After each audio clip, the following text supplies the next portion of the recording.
Well, I certainly did not see this coming. Apple has launched a self-service repair program where their users can now officially, at home, repair using Apple's own guides. Just like some other companies like iFixit, they will have a guide for your particular problem and you can just go ahead and repair it yourself if you have the necessary comfort level and capabilities to do it. Trust me, repairs are not that hard. Once you understand how to do it, you can do it yourself.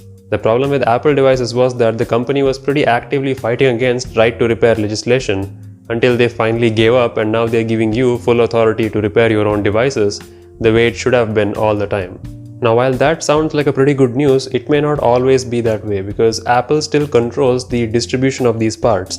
You see, the repair people already pay something like $200-ish to replace the iPhone 12 screen. So if a user was going to do it, I don't think it matters that much. It's the same story with other manufacturers as well. Like when I broke my Galaxy Note 8, the screen itself costed almost the same as the entire screen replacement from a service center, at which point it becomes pretty useless for you to buy a screen and do it yourself by spending time. Might as well have the service station do it. And also, Apple will be serializing their parts, meaning that there will be parts in the market that are official and then there are third-party ones. So if at all in the future they decide that they'll discontinue the support for third-party parts, or even worse, stop making parts altogether for a certain device, they can make it completely obsolete on a hardware level. So yeah, that is pretty scary. I mean, Apple already has a deadly amount of control on the market, even without doing any of the the manual work of right to repair.